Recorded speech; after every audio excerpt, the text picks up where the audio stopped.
Now, you're laughing here, why? Yeah, because whenever you have a proliferation of fraud on a massive scale, as we've seen now recently with Chinese companies, it's a very, very clear symptom of a bubble, of a mania. And of course, you have more fraud companies, Chinese fraud companies in the US, because the public doesn't know anything about China. Secondly, here in Hong Kong, the regulators are also relatively lax. But if you cheat Hong Kong Chinese, you have to watch your kneecaps. Maybe you don't have your kneecaps anymore. So I think that people are very careful in cheating Hong Kong people.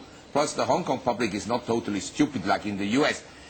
People go and buy anything. They buy anything here in China, it's good, growing. China will be the biggest economy. Probably it is already in many sectors the biggest economy. But it doesn't lead necessarily to making money.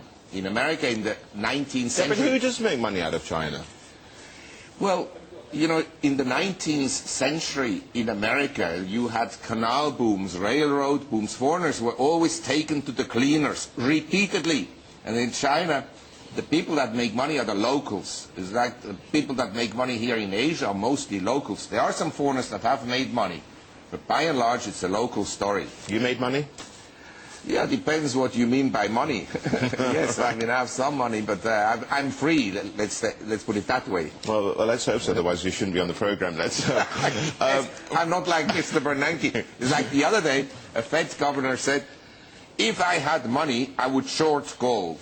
Well, if you're Fed governor and you don't have any money, then you shouldn't be there in the first place. Okay, right. Marc Faber, also, let's just talk a little bit about what you do to make money in this part of the world, then. Yes. What are you invested in? Do you like the commodities story still, or do you believe in China having this straight-line growth? What happens? Well, the general background is we had a bull market, essentially 2002 to 2007, early 8, and then we had the crash, the financial crash in 2008. Then we came into the lows between the end of 2008 and March 2009, S&P at 666 on March 6, 2009. Then we had a huge bull market. First peak of this bull market was actually in February 2010, the S&P at 1219, and then we made a new high on the S&P, now back in March at 1370, but the majority of stocks did no longer go up. It was a small number of stocks that made new highs. Since then we've gone down, and I think we've seen the high for the year. I think the Fed, they could print money, QE3, QE4 and so forth, but they're going to wait, because Mr. Bernanke very clearly understands.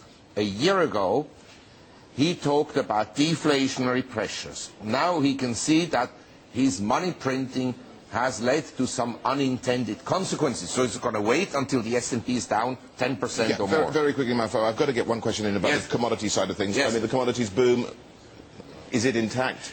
Yes, I still like gold and silver, but I think they'll go down for the next 3 months or so. But I wouldn't short them, and I keep on accumulating gold. But I think gold in the long run, not to own any gold is to trust central bankers, and that you don't want to do in your life. Marc Faber, thank you very much indeed.